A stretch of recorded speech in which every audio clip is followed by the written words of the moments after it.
Bon, bonjour à tous. Aujourd'hui, l'idée, c'est de démontrer le théorème d'ergodicité quantique, ou théorème de Schnirelmann, ou au moins de poser les bases, les objets de base qui permettent de le démontrer.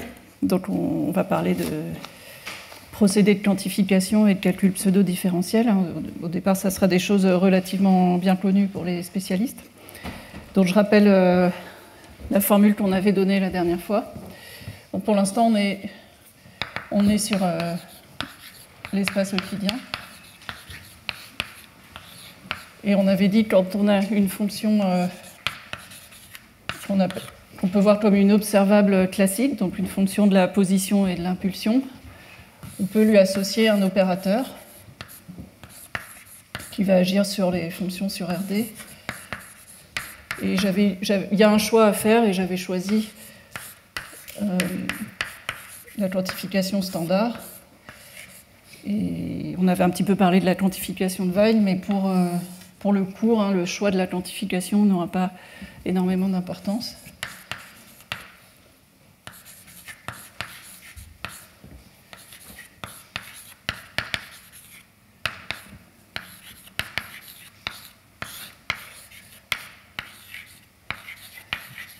Bon, je vais essayer de faire attention. H bar, c'est la constante de Planck divisée par 2π. Je vais essayer de faire attention à bien mettre les 2π correctement. Donc on avait posé cette définition. Et aujourd'hui, il faut que je donne un certain nombre de règles algébriques en fait, concernant ce procédé de quantification.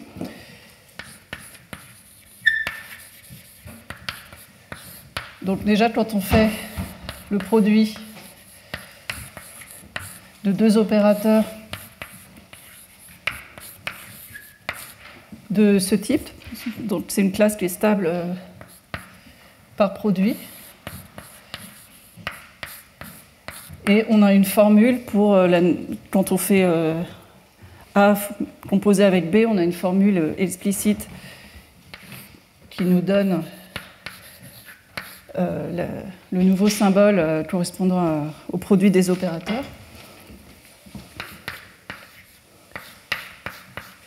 Je vais noter par le. C'est une espèce de composition qu'on peut écrire explicitement. Alors c'est. Je vais essayer. Voilà.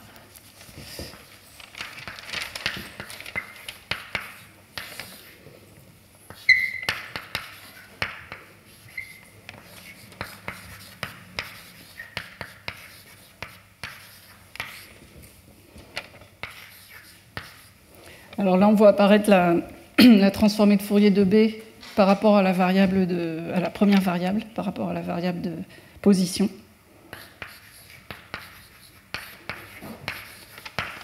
Bon, donc voilà une formule un peu algébrique. Alors ce qu'on voit tout de suite, c'est que même si au départ on était parti des classes de symboles de Claude Nirenberg, mais au départ, même si A et B ne dépendent pas explicitement de la variable h bar, dès qu'on se met à faire le produit, en fait, on est tout de suite forcé de généraliser la classe qu'on avait introduite pour considérer des classes de fonctions qui vont dépendre aussi de la constante de Planck. Donc, je suis amenée à modifier un tout petit peu la définition de la classe. J'avais de la classe de Claude Nirenberg que j'avais donnée la dernière fois. C'est-à-dire que maintenant, je vais autoriser mes fonctions à avoir une dépendance en la constante de Planck. Et simplement, je vais garder la même définition, mais je vais demander que toutes les normes soient bornées indépendamment de H.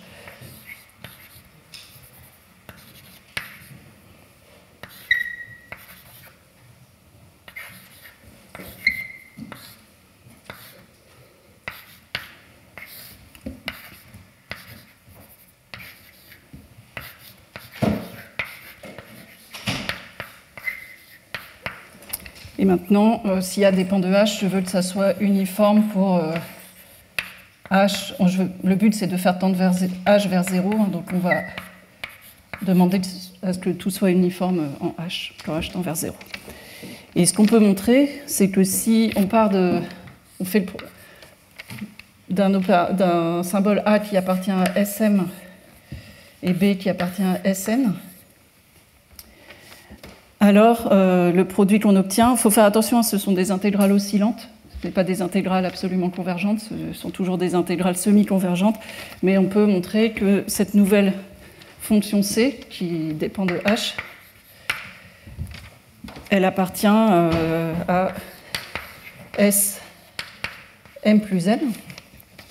Donc un opérateur d'ordre M composé avec un opérateur d'ordre N, ça donne un opérateur d'ordre M plus N. Et puis j'utiliserai aussi la notation, donc ça c'est des définitions, et je dirais que A il appartient à H puissance K fois Sm si, quand je divise H par H, A par H puissance K, j'obtiens une famille de fonctions qui satisfait les estimées précédentes.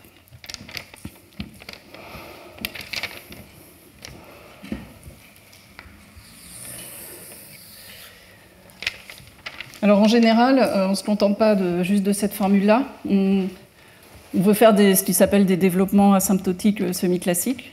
Donc on veut regarder quand H tend vers 0. Et donc l'étape suivante, c'est dans cette expression-là de remplacer A par son développement de Taylor. Par rapport à, on fait le développement de Taylor de A par rapport à la deuxième variable.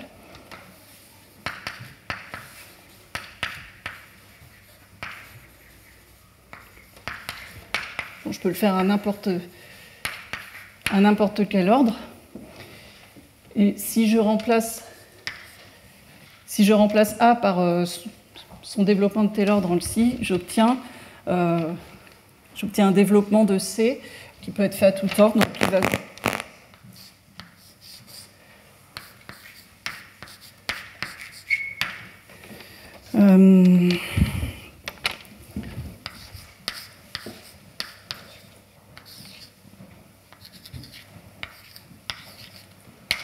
Donc C, ça ressemble à cette expression-là.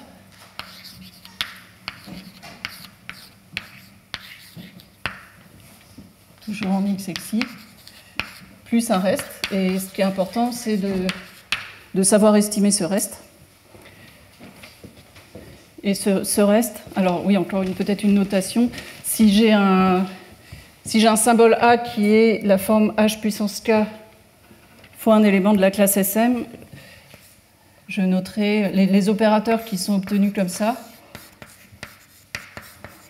Je les noterai. La dernière fois. Oups. Si M, c'était la classe des opérateurs qui était obtenue en appliquant le procédé de quantification aux fonctions de la classe SM, puis voilà, là, ils sont multipliés, ils peuvent être multipliés par une puissance de H. Et là, si on étudie le reste, en écrivant la formule de Taylor, le reste, si A est dans SM et B est dans SN, le reste, il est d'ordre en H, il est d'ordre N plus 1, et puis en Xi, il va être d'ordre N plus M moins N plus 1.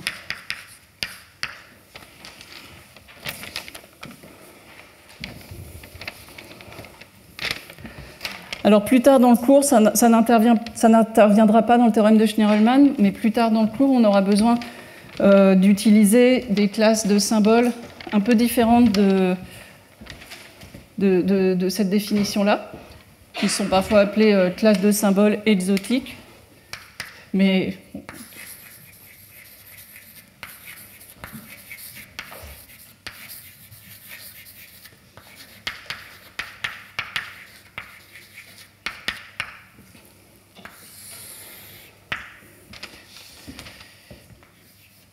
donc on va se donner... En fait, c'est le genre de symbole qu'on veut utiliser quand on veut zoomer sur une petite partie de l'espace des phases.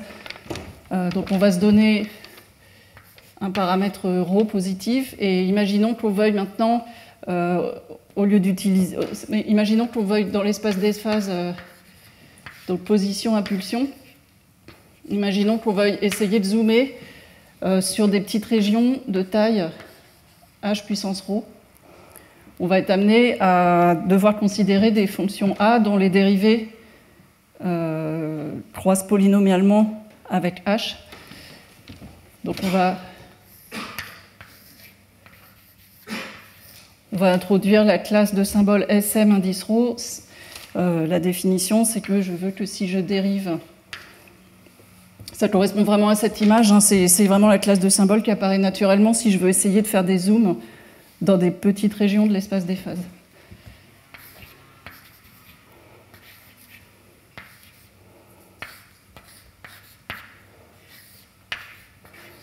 Donc je vois qu'à chaque fois que je vais dériver, je vais perdre une puissance moins ρ, h puissance moins ρ.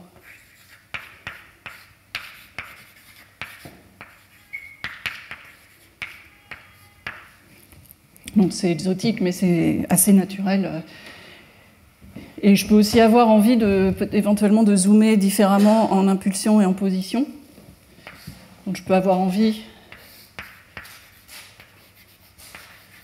de regarder ce qui se passe, mais en considérant des boîtes rectangulaires, avec en position essayer de zoomer à échelle h puissance ρ, et en impulsion h puissance moins ρ'.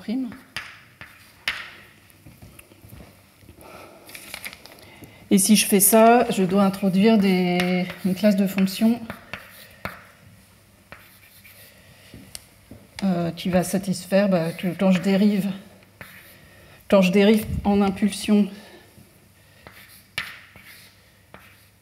je vais perdre des puissances. Quand je dérive en position, par contre, je vais perdre des puissances h moins ρ.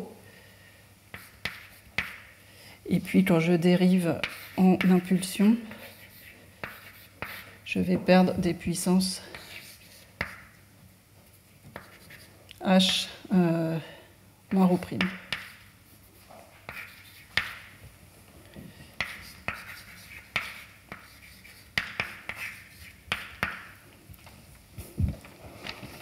Et en fait, en général, assez souvent, mes observables, elles seront à support compact, surtout que dans la suite, plus tard, je travaillerai sur des variétés compactes.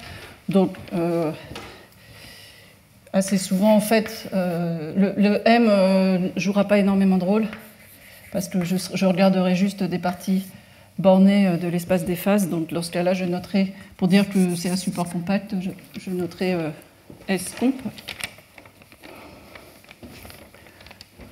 Oui ? Ah, pardon. Oui, oui. Je veux essayer de regarder de faire des zooms à des plus petites échelles. Donc ça fait exploser les dérivés. Est-ce que j'ai une brosse? Je pense que là, je peux effacer ça.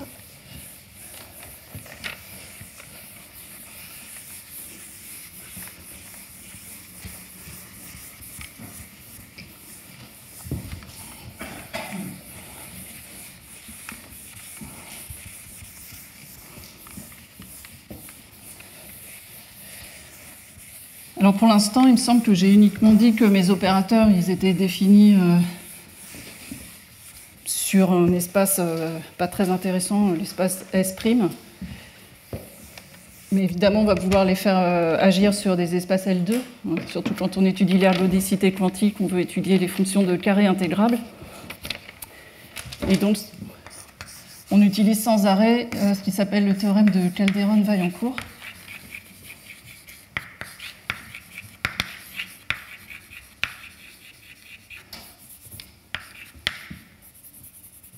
Alors, on est en dimension D. Et le théorème nous dit que, en fait, donc mettons que A appartient à la classe S0, nous dit qu'on a un opérateur qui agit c'est un opérateur borné sur les fonctions de carré intégrable.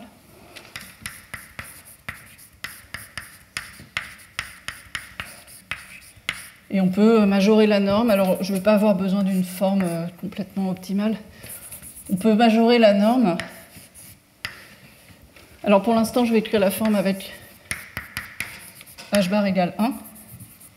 Et après, on verra, si on rajoute le h bar, ça revient juste à faire un rescaling par rapport à certaines variables. Donc, pour l'instant, avec h bar égale 1, on peut majorer la norme par un certain nombre, un nombre fixé de dérivées de A.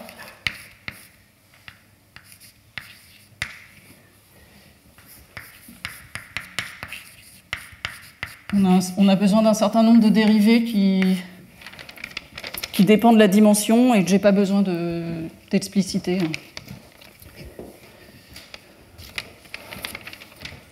Alors maintenant, donc voilà, donc à partir du moment où on est par exemple dans la classe S0, on a des opérateurs bornés. Et qu'est-ce qui se passe si je rajoute le h bar ?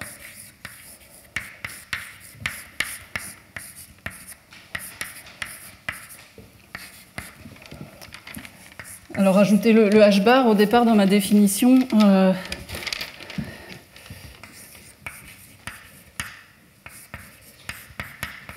on avait dit que ça revient juste à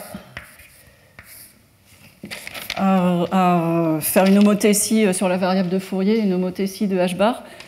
Donc, si je pars de ce résultat-là, ça va juste me mettre...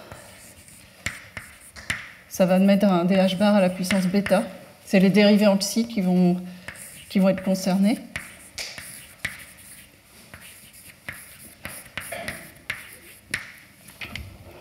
Donc toujours pour un certain nombre de dérivés.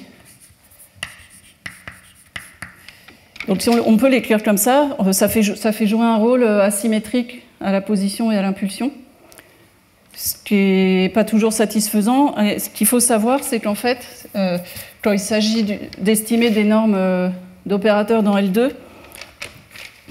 en fait, cet opérateur, il est conjugué par une conjugaison unitaire. On peut faire des zooms différents en fait, en position et en impulsion. Donc je peux, pour n'importe quel paramètre état, je peux zoomer de état en x et dézoomer de état en xi. Et ça se fait via une conjugaison unitaire qui est simplement... la conjugaison, elle n'est pas mystérieuse, c'est juste une homothétie en x.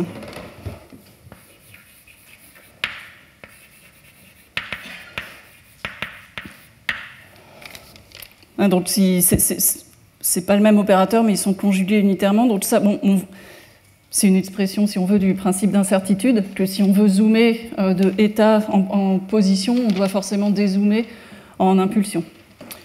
Mais si on fait ça, ça nous permet d'obtenir une série de variantes de cet estimé-là, parce que par exemple, je peux prendre...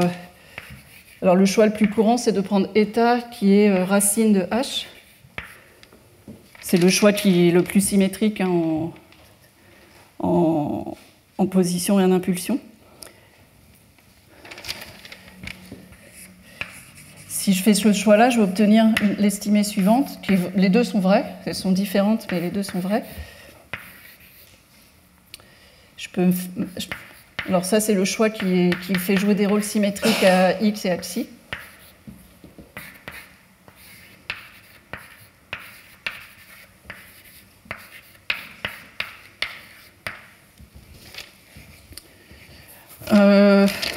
Donc ça, c'est en faisant ce zoom-là.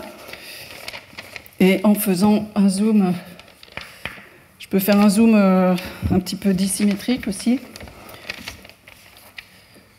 Alors, ça doit être quelque chose comme h bar. Je pense que c'est quelque chose comme ça, plus 1 moins ρ plus ρ' sur 2.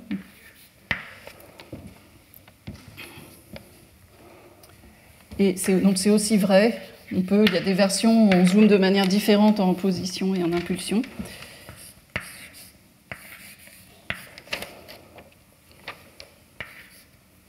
Alors, ça va faire...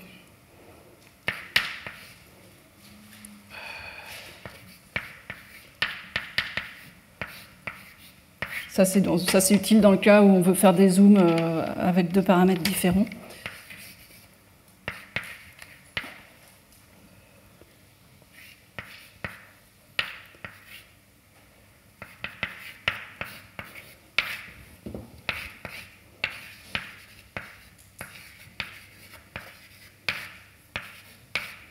Voilà, 3 estimés qu'on utilise fréquemment. Et ce qu'on voit, c'est que donc si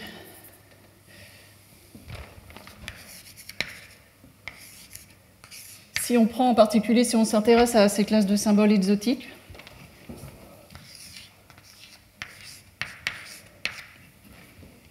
on obtient des opérateurs qui sont bornés indépendamment de h, à condition, il y a une limitation en fait sur la taille du zoom qu'on peut faire.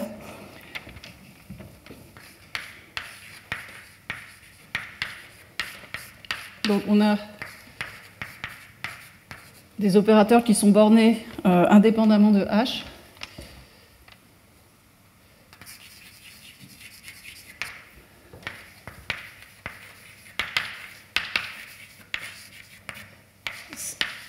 Il y a une contrainte sur ρ et ρ', qu'il faut que ρ plus ρ' soit plus petit que 1. D'accord. Donc en particulier, si on est dans la classe S0ρ, il faut que ρ soit plus petit que 1,5. Donc ça veut dire que les estimés qu'on a, on peut se permettre de les utiliser pour des symboles qui font des zooms, mais on ne peut jamais zoomer à moins de racine de h. Là, on est limité. Cet estimé-là, elle nous limite à des boîtes de taille, des carrés de taille racine de h. On peut jamais. Enfin, si on essaye de zoomer à des échelles plus fines, en fait, on n'a plus aucun contrôle sur les opérateurs qu'on utilise. Et dans le cas dissymétrique, c'est pareil, mais il faut que le volume symplectique de la boîte soit plus petit que h. Et donc ça va être vraiment la limitation à toutes les techniques qu'on essaye d'utiliser pour faire le lien entre la mécanique classique et la mécanique quantique. On sera toujours limité à cette échelle.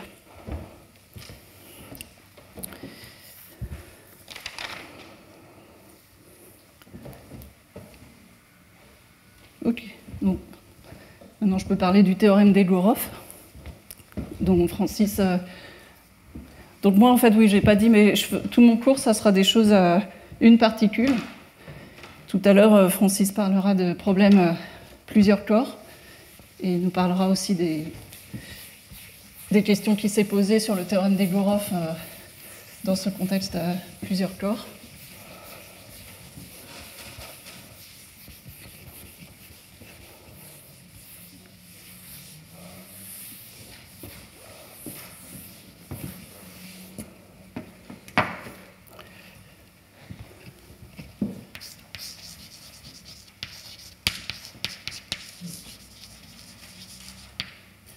Alors, le théorème d'Egorov, c'est un théorème qui va nous dire, on va pouvoir l'interpréter en disant que la mécanique quantique converge vers la mécanique classique quand on fait tendre h bar vers 0.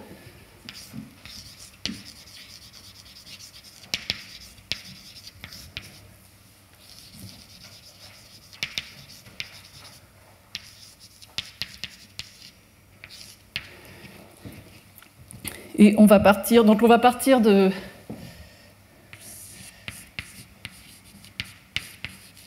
On part d'une observable classique, mais on la transforme en un opérateur par ce procédé de quantification. Et on regarde ce qui se passe quand on le fait évoluer, quand on lui fait subir une évolution de Heisenberg. Donc on le conjugue.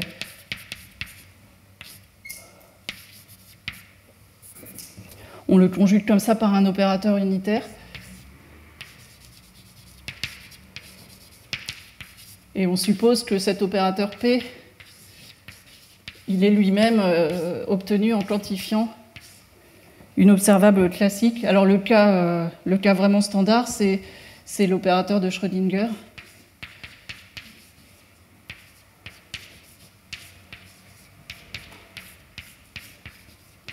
Il faut vraiment garder ce cas en tête. Alors, oui, ça c'est un petit p. Donc pour l'opérateur de Schrödinger, si mon opérateur de grand P, c'est l'opérateur de Schrödinger, alors le petit p, ça va être la somme de l'énergie cinétique et de l'énergie potentielle.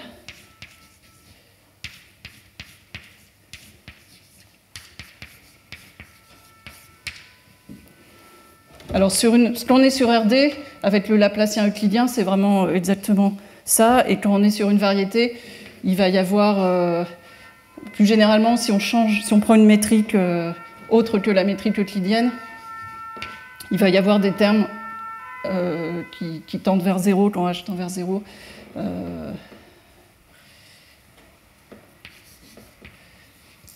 Qui ne vont pas nous intéresser à ce stade. Hein, donc, voilà, quand on est dans le cas euclidien, c'est vraiment exact. Et puis, dans le cas, sur une variété riemannienne, il peut y avoir des termes d'erreur. Et donc, on se demande ce qui se passe. On se demande ce qui se passe quand on fait évoluer cet opérateur par le groupe, selon une évolution de type Heisenberg. Alors, on va d'abord regarder la dérivée en temps.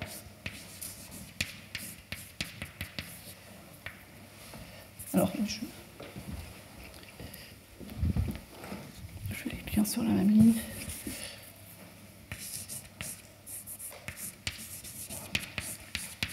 On va d'abord regarder ce qui se passe de manière différentielle en temps.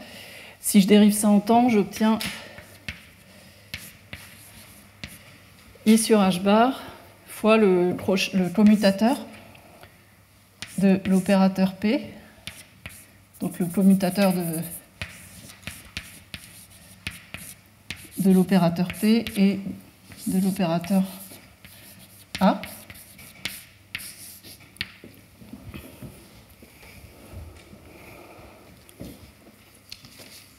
Alors peut-être qu'il faut que je vais mettre quelques hypothèses qui seront celles dont j'aurai besoin par la suite quand je passerai sur des variétés. Donc je vais supposer que A est à support compact.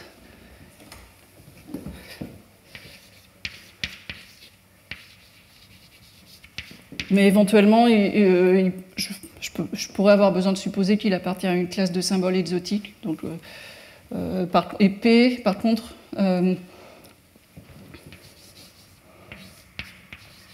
P, il va être dans une classe de symboles usuels.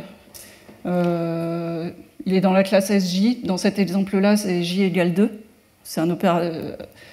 J, c'est l'ordre en xi. Donc là, dans cet exemple-là, c'est J égale 2. Et puis, en général, il va y avoir un terme qui ne dépend pas de H, et puis un terme qui dépend de H, mais qui tend vers 0.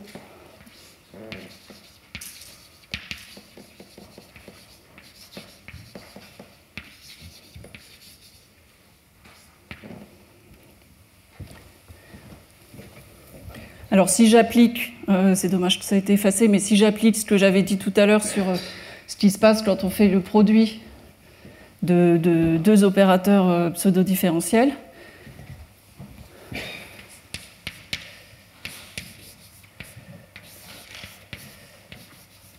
cet opérateur-là va être du même type, et si j'applique la formule de tout à l'heure, j'aurais dû développer un petit peu, mais alors si je fais d'abord P fois A, je vais utiliser uniquement le développement de Taylor à l'ordre 1. Dans tout le cours, en fait, j'aurai besoin uniquement de l'ordre 1 du développement de Taylor que j'ai fait tout à l'heure. J'ai P fois A et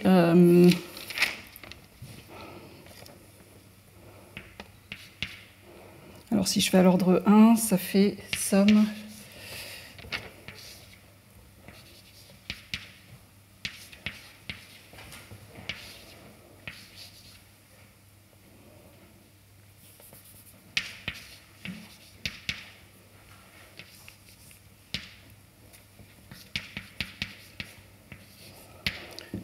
plus un reste.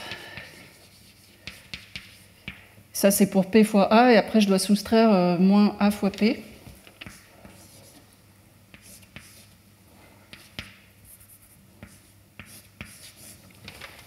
Et là, je vais avoir... Bon, ce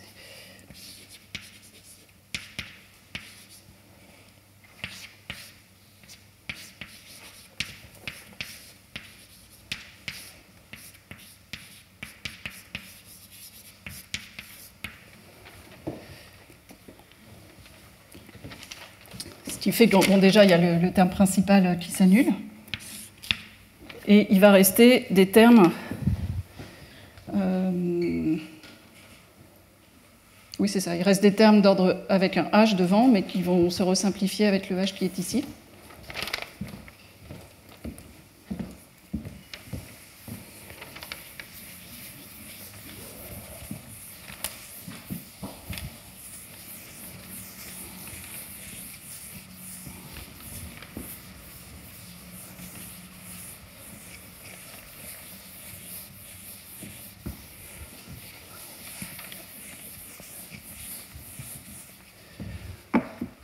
Et j'obtiens que, si je reprends, donc le commutateur qui m'intéresse,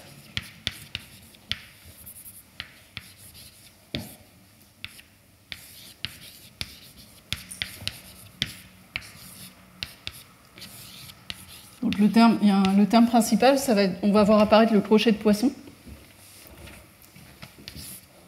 entre P0 et A, plus un reste.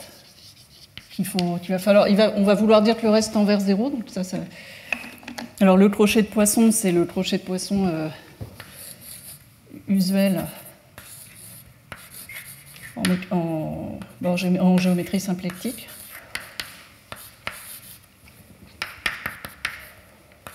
Il ne faut juste pas se tromper de signe.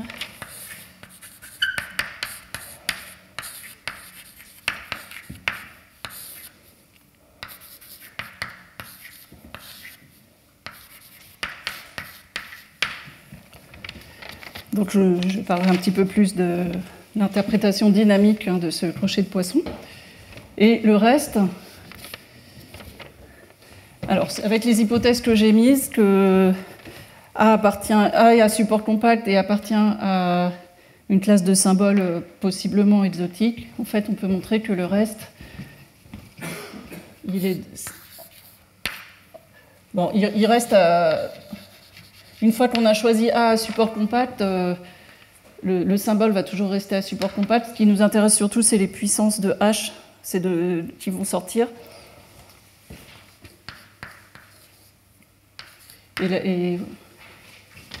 Donc les puissances de H qui sortent, c'est 1 moins 2 ρ. Donc on voit encore une fois que si on veut que ce reste tende vers 0, donc on veut dire que le commutateur quantique converge vers le crochet de Poisson. Encore une fois, on est limité à ρ strictement plus petit que 1,5.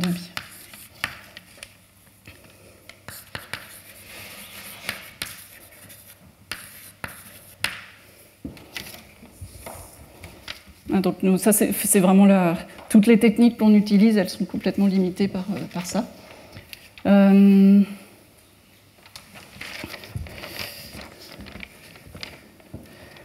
Voilà, ça, c'est la version commutateur, et le théorème d'Egorov, c'est une version où on intègre en temps, et on intègre en temps, et donc on fait le lien entre le flot unitaire engendré par P et le flot hamiltonien engendré par P0. Donc pour ça, je dois écrire les équations de Hamilton.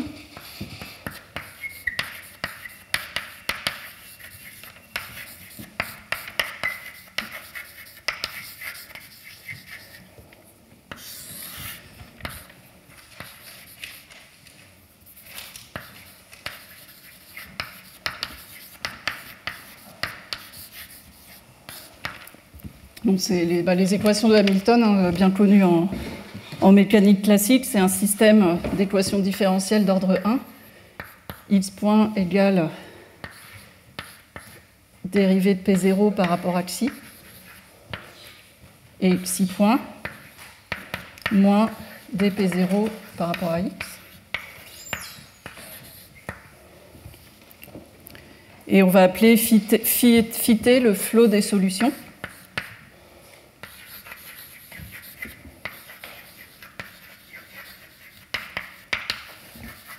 C'est-à-dire que si je pars d'une condition initiale x xi, phi t de x xi, c'est l'état du système au temps t. Donc flow, ça veut dire que phi t plus s, c'est phi t rond phi s, pour tout t s dans R. Alors je vais supposer que les solutions sont définies pour tout temps.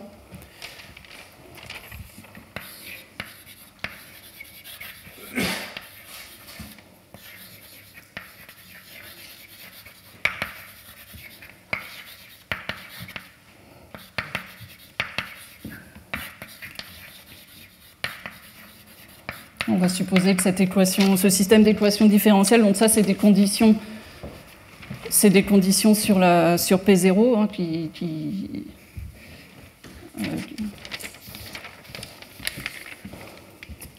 et dans ce cas-là, j'ai un flot des solutions définies pour tout temps. Et le lien entre le crochet de Poisson et ce flot,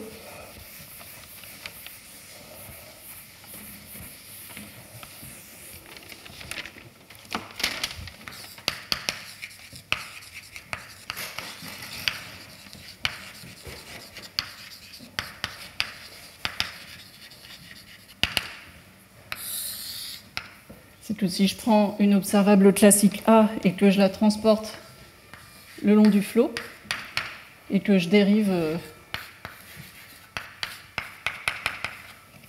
et que je prends la dérivée au temps t égale 0 le long du flot, ben en utilisant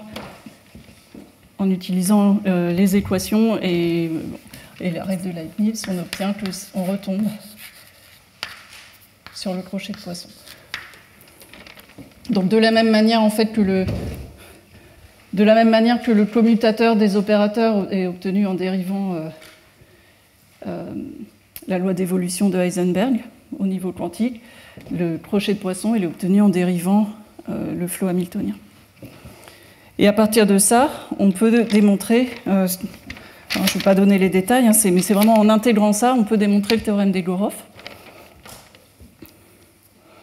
Peut-être une petite remarque, puisque je sais que Francis veut parler de quantification de Weil. Est-ce que j'ai toujours le reste? Oui, voilà. Quand on utilise la quantification de Weil sur RD, le reste est un petit peu meilleur ici, parce que si on regarde... Ici, vous voyez, j'avais les deux premiers termes qui s'étaient simplifiés. Après j'avais le crochet de Poisson, et puis si on utilise la quantification standard, le terme suivant, il ne s'annule pas.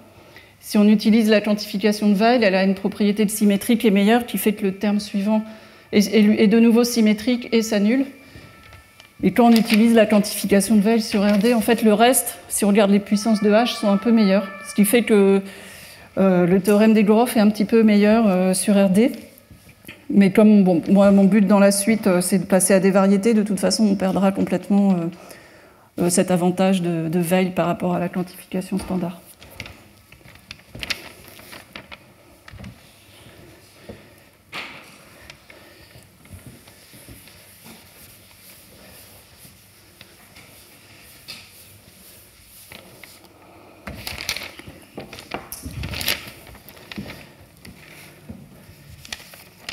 Alors, en intégrant ça c'est la version dérivée au temps t égale 0. En intégrant cet estimé, on obtient en fait maintenant une comparaison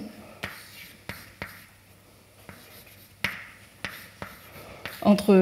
Alors, dans un cas de figure, on a pris l'opérateur et on l'a évolué par la règle d'évolution quantique.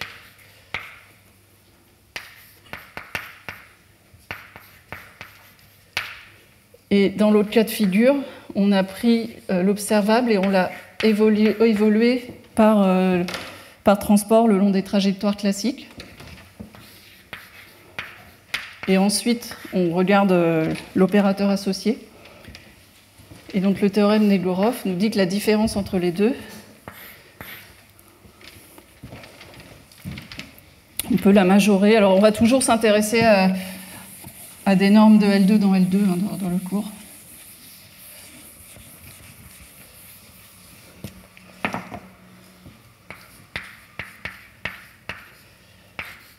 Alors, en général, assez souvent, on s'intéresse à des intervalles de temps fixes. Et donc, quand c'est comme ça, en fait, on a une constante qui est uniforme. Et la majoration, elle est en h puissance 1 moins 2 ρ. Donc, voilà, si A, c'est un symbole dans la classe de Claude Nirenberg habituelle, on a vraiment h à la puissance 1. Et puis, si A, c'est un symbole exotique, on perd un petit peu quelque chose. Alors, quand on va démontrer tout de suite le théorème d'ergodicité quantique, il suffira d'utiliser des intervalles de temps fixés. Mais à partir de la prochaine fois, j'aurai aussi besoin de regarder des temps de plus en plus longs au fur et à mesure que h bar tend vers 0. Donc, j'ai aussi besoin... En fait, ça reste... J'ai aussi besoin d'énoncer ce qui se passe quand on regarde des intervalles de temps dont la taille tend vers l'infini.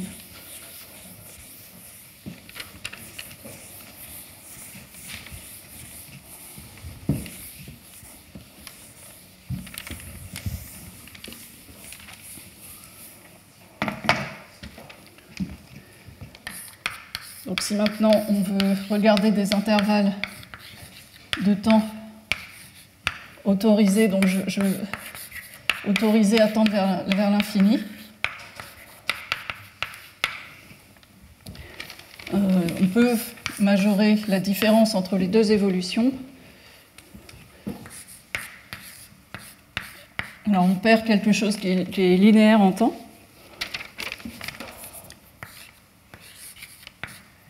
Et en fait, on a la même genre d'estimée tant que, ça c'est valable,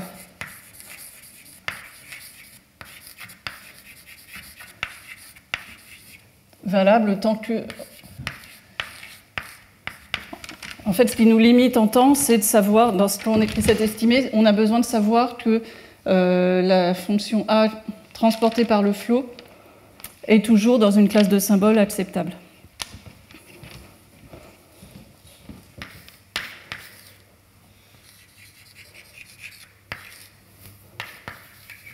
Avec le acceptable, c'est toujours ρ plus petit que 1,5, puisque sinon on a un reste qui tend vers l'infini. Donc, tant que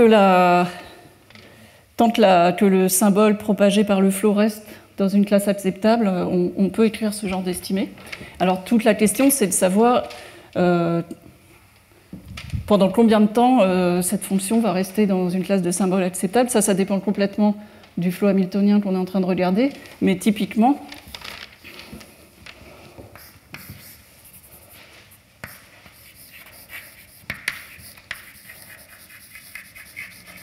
si on regarde une équation différentielle un peu quelconque, la sensibilité aux conditions initiales, elle est assez souvent exponentielle. Donc le genre d'estimée qu'on a typiquement, c'est que la dérivée de phi-t, en général, on a ce genre d'estimées qui sont exponentielles en temps. On peut, dans certains cas, en particulier dans des cas complètement intégrables, on peut faire mieux. Mais génériquement, on a des estimées exponentielles sur la dépendance en temps. Et lambda, c'est typiquement ce qui va s'appeler un exposant de Lyapunov.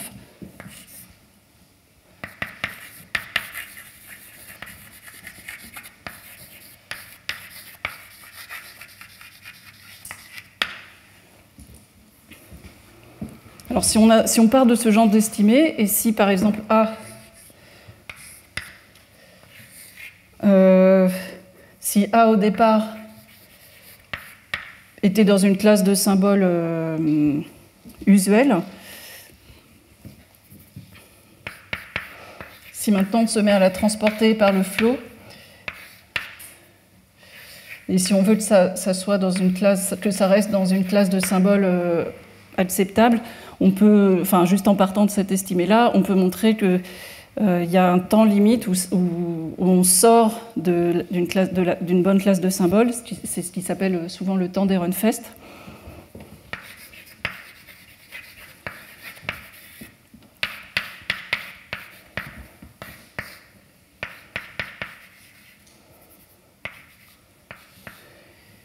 Et le temps d'Ehrenfest, ça va être... c'est quelque chose qui est logarithmique par rapport à h.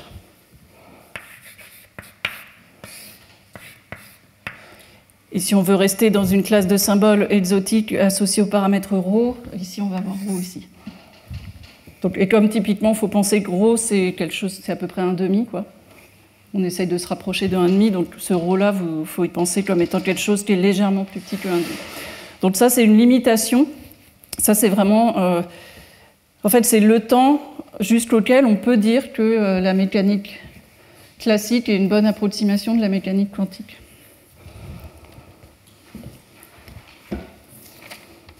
Ça interviendra donc pas dans la preuve de Schnirelmann, mais dans la preuve des estimés d'entropie dont je parlerai la prochaine fois, et puis dans les travaux de Semyon Dyatlov, qui parlera dans 2 semaines.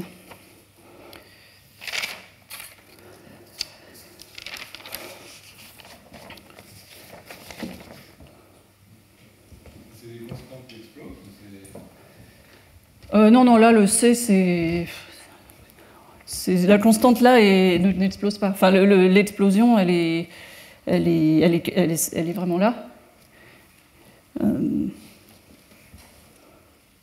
Non, c'est juste, c'est un nombre qu'on peut calculer. Hein, enfin, celle-là, oui. Enfin, celle-là, elle est donnée à l'avance, et après, il y a des, je ne sais plus. Voilà, là, c'est des constantes qu'on peut éventuellement s'amuser à optimiser, mais ça joue pas tellement de rôle en général.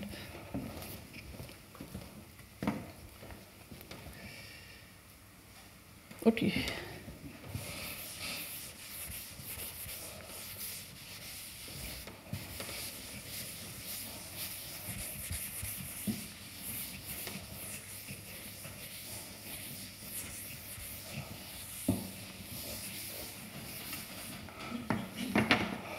Alors maintenant, je vais passer sur une variété, et on va se limiter à des variétés compactes.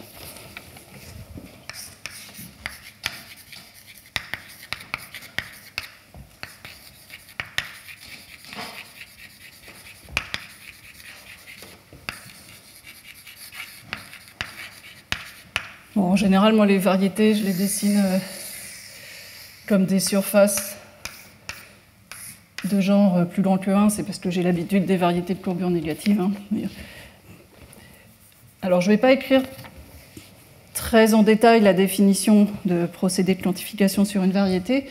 Ce qui se passe, c'est que quand on est sur une variété, on raisonne de toute façon en coordonnées locales. Donc, quand on est sur une variété, localement, on a des cartes qui nous permettent d'identifier des ouverts de la variété à des ouverts de RD. Donc, ce qui s'appelle des coordonnées locales.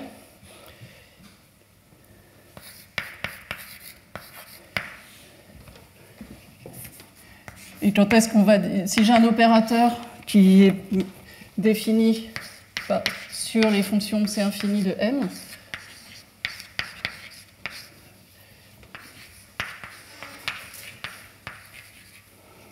quand est-ce qu'on va dire que c'est un opérateur pseudo-différentiel d'ordre n? Alors je le dis à l'oral, je ne sais pas si je vais l'écrire, mais c'est que si on se donne n'importe quel domaine de coordonnées, si on prend une fonction qui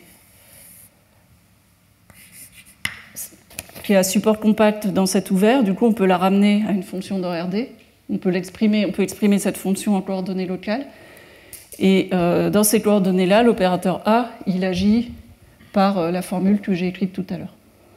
Hein, donc on peut l'écrire précisément, mais c'est que vraiment, à chaque fois qu'on est dans un domaine de coordonnées locales et qu'on exprime les fonctions dans ces coordonnées, l'opérateur A, il agit par la formule que j'ai donnée tout à l'heure. Et quand même, il y a un point important que je veux écrire, c'est la formule de changement de variable pour les opérateurs pseudo-différentiels dans RD, la formule de changement de coordonnées.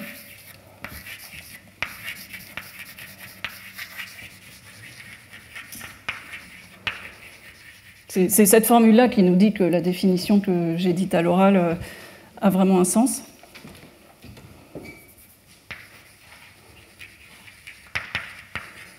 Parce qu'on veut savoir, évidemment, ce qui est important, c'est de savoir si la définition qu'on donne en coordonnées locales est indépendante du choix des coordonnées. Donc, le changement de coordonnées dans RD, ça dit que si j'ai un changement de coordonnées phi, donc un difféo, et je vais peut-être supposer que toutes ces dérivées sont bornées, si je veux rester dans des classes de symboles raisonnables.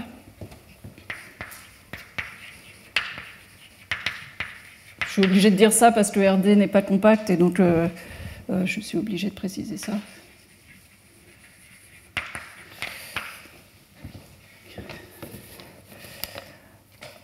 Du coup, si on a je vais noter, si j'ai une fonction f de RD dans RD, je vais noter t phi, la transformation qui consiste à exprimer f, à composer f par ce difféomorphisme. Donc c'est ça le changement de coordonnées. Et en fait, quand on a un opérateur pseudo-différentiel et qu'on le change de coordonnées, c'est-à-dire qu'on le conjugue par l'opérateur t phi,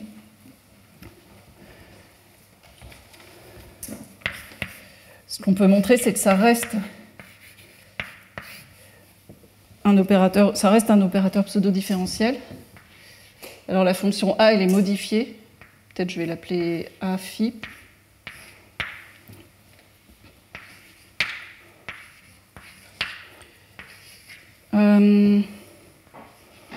Et on peut montrer que si A elle est dans la classe SM, alors A phi aussi.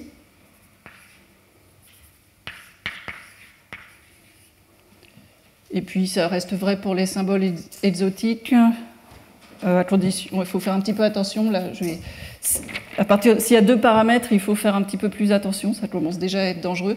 Mais si je zoome de la même manière en position et en impulsion, ça reste vrai. Et ce A phi, il est relativement explicite. Et en particulier,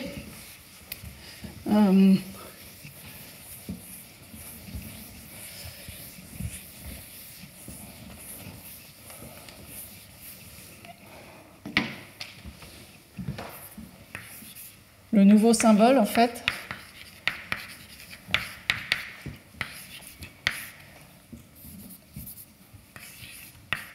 il est obtenu en composant A par phi en position et par la transposée de la différentielle de phi inverse en impulsion. Ça, c'est vrai à l'ordre principal, et puis il y a un reste qui doit être 1 moins...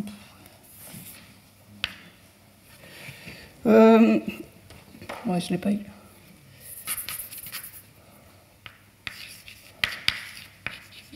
On va parler, je ne sais plus, pour les symboles exotiques, le reste, est-ce qu'on on perd un petit quelque chose en plus. C'est 1 moins d'euros toujours, hein, c'est toujours le même. Alors ça, c'est vraiment cette formule qui est très importante parce qu'on reconnaît, en fait, on reconnaît les formules de changement de carte du fibré cotangent. Donc ça veut dire que quand on est sur une variété, les symboles A, il faut vraiment les voir comme des fonctions, pas sur le fibré de tangent, mais sur le fibré de cotangent. C'est vraiment à cause de ces formules de changement de coordonnées. C'est vraiment ça, c'est les changements de carte pour le fibré cotangent.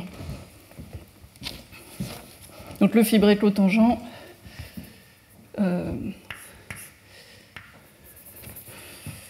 donc ça permet, enfin cette propriété-là, d'une part, ça permet de définir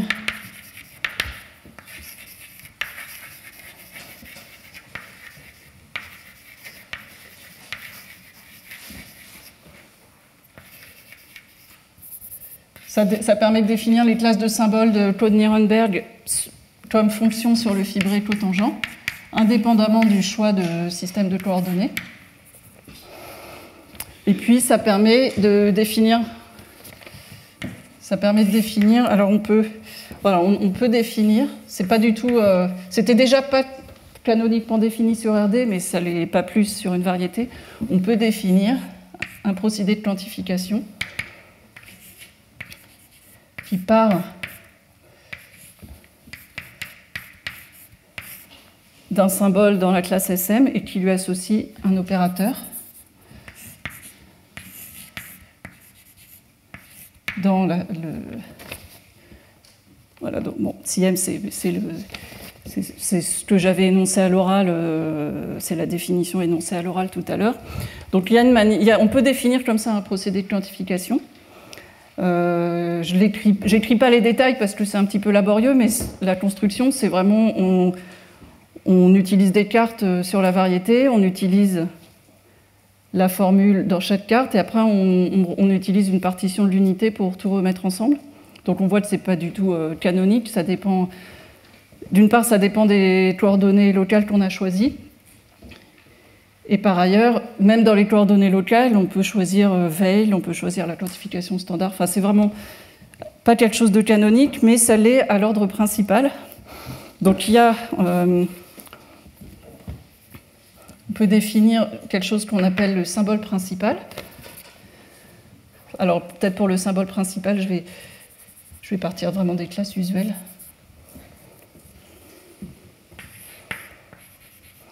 Donc si j'ai un opérateur pseudo-différentiel, je peux lui associer un symbole principal qui est défini modulo, c'est défini sa valeur dans un espace quotient, c'est défini modulo h fois sm-1. C'est-à-dire seul le terme vraiment dominant est bien défini et il y a des termes d'erreur qui dépendent des choix qu'on a faits. Et qui a la propriété que, telle que... C'est bon? Je le dis? Ouais. Oui, là. Oui. Ouais.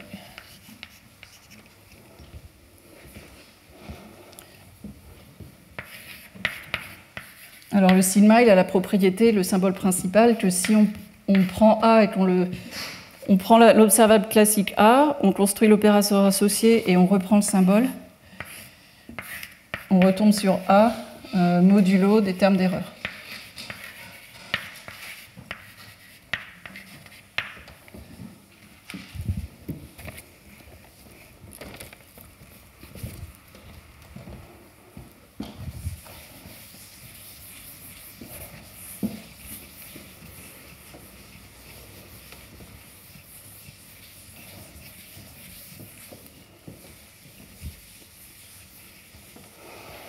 Et par ailleurs, il reste vrai que si on...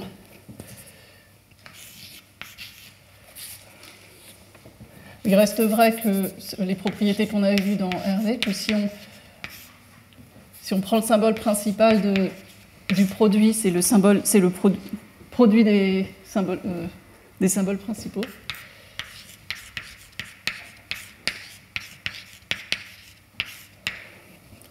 Donc ça, c'est la formule du produit de deux opérateurs. Et puis ça reste vrai que si on fait le commutateur de deux opérateurs et qu'on regarde le symbole principal, on tombe sur le crochet de Poisson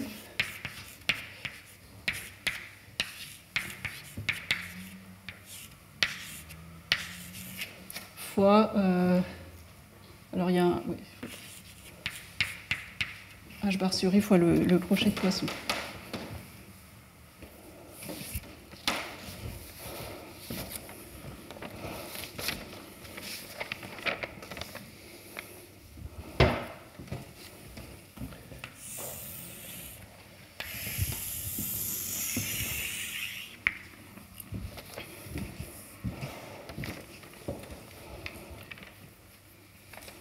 Alors le Laplacien, on va particulièrement s'intéresser au Laplacien.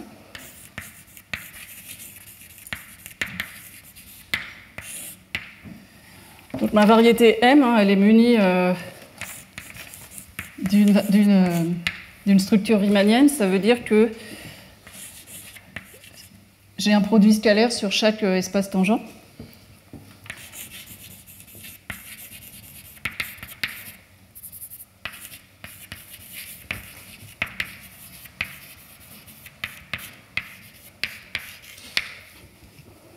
Donc sur chaque espace tangent à la variété, je peux calculer des longueurs et des angles. Et j'ai aussi, par dualité, soit par dualité de Fanchel, soit en identifiant le tangent et le cotangent grâce au produit scalaire, j'ai aussi un produit scalaire sur l'espace cotangent. Alors le Laplacien, il est caractérisé au départ, il dépend de la métrique riemannienne.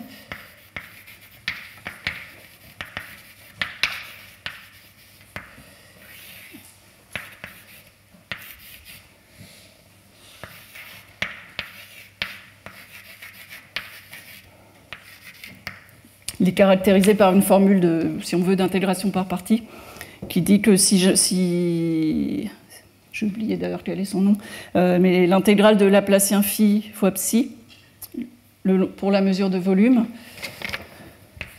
c'est moins l'intégrale du produit scalaire entre gradient de phi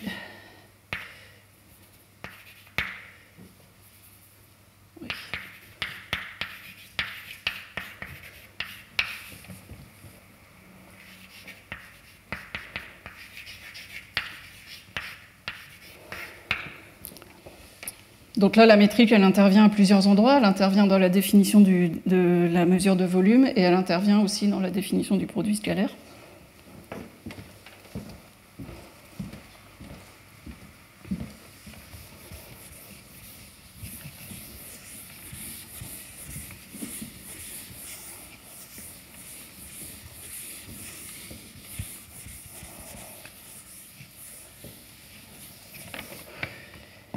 Et bon, on sait bien, on peut calculer le Laplacien en coordonnées locales, puisqu'on peut exprimer la métrique en coordonnées locales, on peut exprimer le volume en coordonnées locales, et on trouve la formule bien connue que, bon, d'une part, le Laplacien, c'est un opérateur différentiel d'ordre 2, et puis il ressemble à la formule suivante, que le Laplacien f, donc en coordonnées,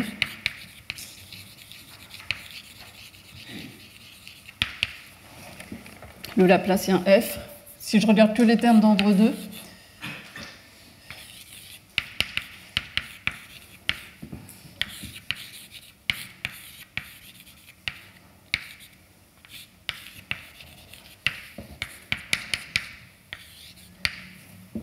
ça c'est le terme d'ordre 2 dans le Laplacien, puis après il y a un terme d'ordre 1.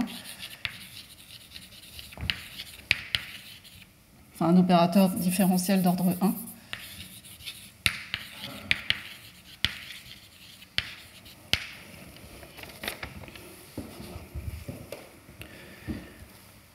Alors pour la preuve de Schnirelmann, finalement, avec les questions qu'il y a eu la dernière fois, je vais le démontrer avec les notations semi-classiques, ce qui fait que je vais en fait m'intéresser...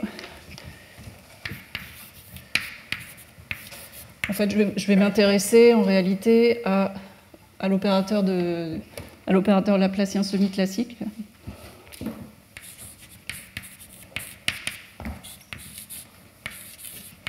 Et GIJ, oui, j'ai pas dit, mais GIJ, c'est l'expression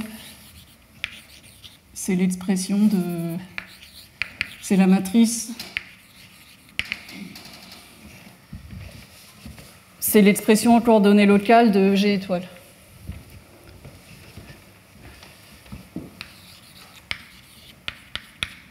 C'est la matrice qui donne le produit scalaire G étoile en coordonnées locales.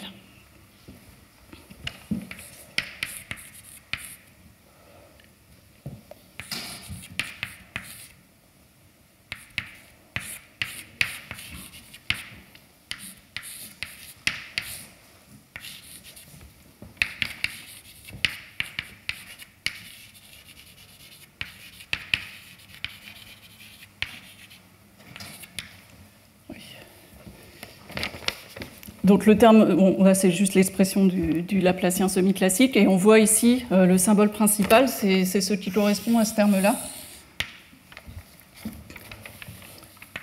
Donc c'est un opérateur d'ordre 2. Et donc le symbole principal, il voit pas les termes d'ordre 1, il voit uniquement ce terme-là. Et le symbole principal du Laplacien semi-classique, on voit que c'est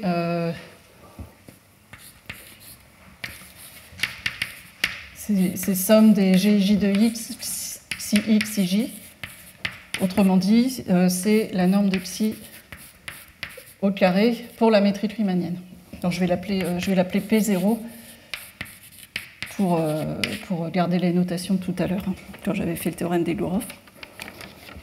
Donc ça, c'est vraiment le fait, c'est le calcul un petit peu bien classique, mais c'est ce qui permet de faire le lien entre le Laplacien et le flot géodésique. Parce que ici, le flot géodésique, il va intervenir. Le flot géodésique, on va prendre comme définition que c'est le flot hamiltonien engendré par P0. Mais à vrai dire, oui. Bon, je vais faire uniquement avec des opérateurs de Schrödinger, avec juste le Laplacien, mais vous allez voir que la preuve que je vais donner, elle marcherait exactement de la même manière si je rajoutais un potentiel, en fait. Donc, le flot géodésique. Ici, en fait, le flot géodésique, dans toute cette histoire, il intervient. C'est pas la définition variationnelle des géodésiques qui apparaît. C'est pas la définition comme géodésique, comme courbe qui minimise la longueur. C'est la définition hamiltonienne du flot géodésique.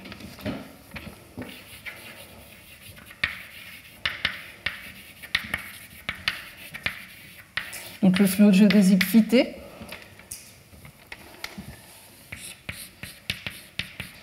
C'est un flot qui est défini sur le fibré tangent, cotangent, pardon. Et c'est le flot hamiltonien engendré par P0. Alors je vais peut-être mettre un demi quelque part. Sinon, sinon la vitesse est un peu changée, quoi.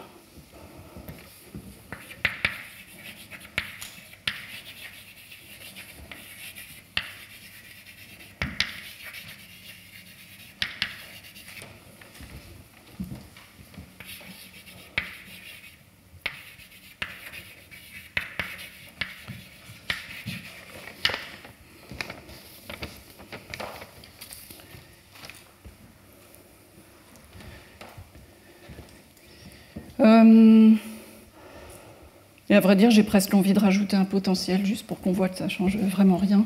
Donc on peut même, si on veut, quand on va faire la preuve du théorème de Schnirelmann, on peut rajouter un potentiel, une fonction C infinie. Et donc,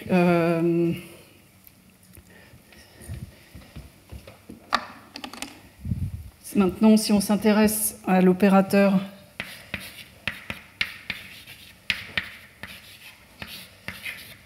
si on s'intéresse maintenant à l'opérateur Laplacien plus V, son symbole principal, ça va être l'énergie cinétique qui vient du Laplacien plus potentiel. Et si maintenant on regarde cet opérateur-là, ça va être, dans ce cas-là, P0, c'est celui-ci. Et si on regarde cet opérateur-là, le flot qui sort, c'est le flot hamiltonien engendré par ce hamiltonien-là, qui prend maintenant en compte le potentiel.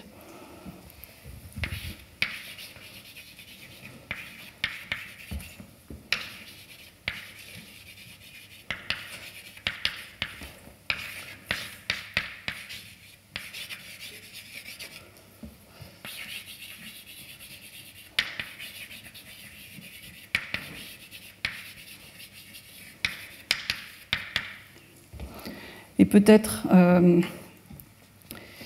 donc je ferai en début de séance prochaine, je ferai la preuve du théorème de Schnirelmann, mais alors la dernière fois, je l'avais énoncé uniquement pour le Laplacien.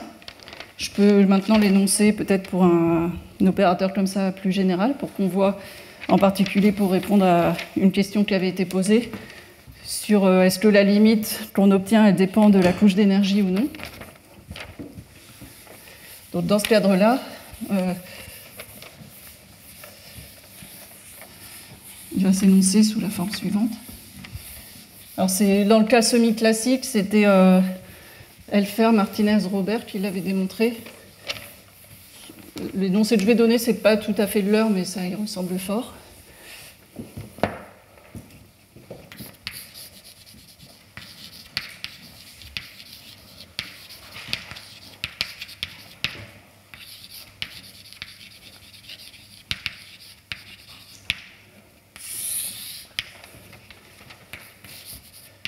Donc on va s'intéresser aux fonctions propres de cet opérateur.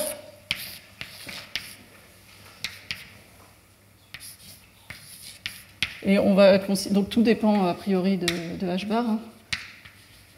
Et on va décider qu'on s'intéresse aux valeurs propres dans un certain intervalle E1, E2.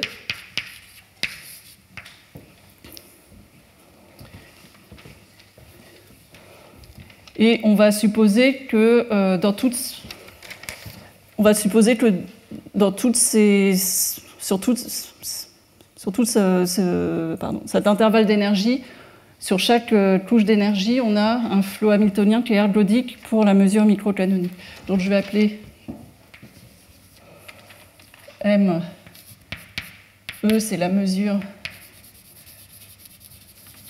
Alors en maths, on l'appelle la mesure de Liouville.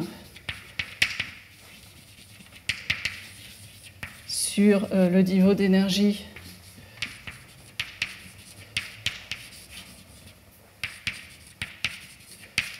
le niveau d'énergie E, et je pense qu'en physique, c'est ce qui s'appelle la mesure microcanonique.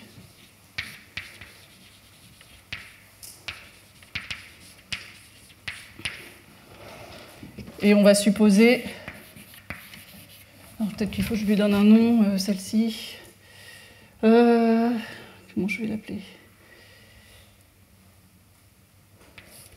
Je ne sais pas trop comment l'appeler. C'est le niveau d'énergie E, classique.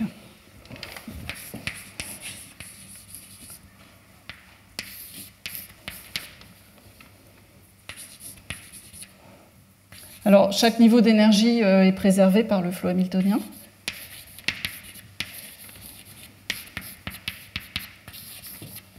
Et on suppose que sur chacune de ces couches d'énergie, il agit de manière ergodique. Donc on définira ce que ça veut dire. Donc il agit de manière ergodique pour la mesure microcanonique. Et ça, on va supposer que c'est vrai pour tout E dans cet intervalle d'énergie.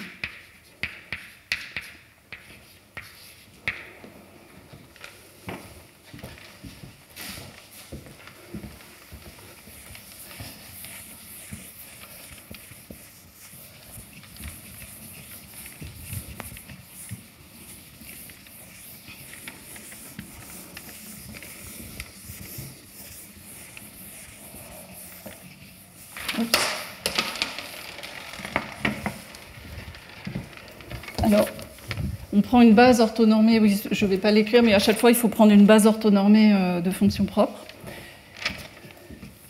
Et on veut comparer. Donc, les psi h, c'est les fonctions propres correspondant dans cette... Donc là, quand on est avec les notations semi-classiques, quand on regarde un intervalle E1, E2 fixé, quand h tend vers 0, il y a de plus en plus, a priori, de valeurs propres dedans. Le nombre est donné par la loi de Weil que j'énoncerai la prochaine fois. Donc quand h tend vers 0, le nombre de valeurs propres dans l'intervalle tend vers l'infini, selon la loi de Weil. Et le théorème d'ergodicité quantique dit que... Alors je devrais peut-être indexer quand même... Ouais, je devrais quand même indexer les fonctions propres par leurs valeurs propres. Et le théorème d'ergodicité quantique va dire que... va comparer l'élément de matrice diagonale hop A, psi lambda, avec la mesure la moyenne de A pour la mesure microcanonique correspondant à la même énergie. Et malheureusement, il ne va pas nous dire que c'est vrai, que ces deux choses-là sont vraies pour toutes les énergies, mais c'est quelque chose qui est en moyenne. Donc si je fais la somme sur tous les lambda dans l'intervalle E1, E2, et que je divise par le nombre de termes,